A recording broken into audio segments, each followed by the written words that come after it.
dasturimizning mehmon san'atkori Oybek Tohirov borlar. Ular ijrosida jonli ijroda ham bir tarona eshitsak.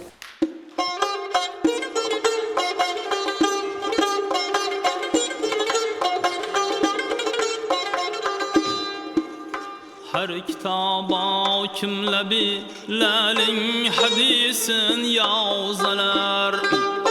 Her kitaba kimle bilalin hadisin yazılar. Rişte-i can birle iş ahli anişi razılar.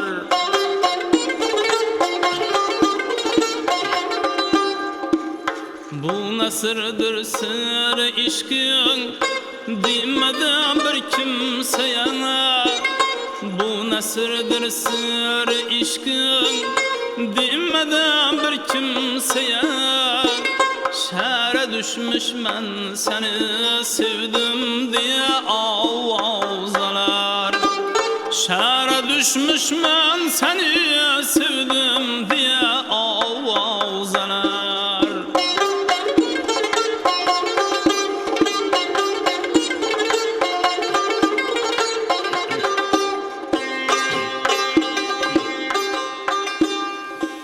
Şeyhler meyhanadan yüz döndürürler mescide. Bir tarikatlarını kürküm doğru yoldan ağzalar. Bir tarikatlarını kürküm doğru yoldan ağzalar.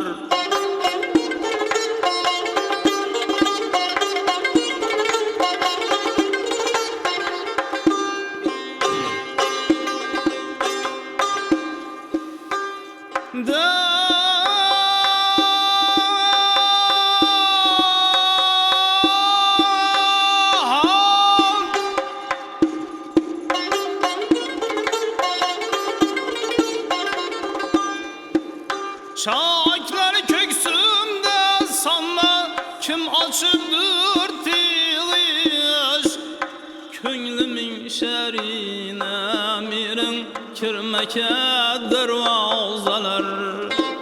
Könlümün şerine mirin kirmeke dervazalar. Ey Fuzuli yar eğer cevrissen dinin cime. Ey Fuzuli yar eğer cevrissen dinin cime.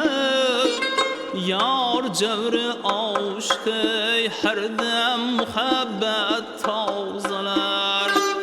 Yar cevri aşkı her dem muhabbet tavzalar.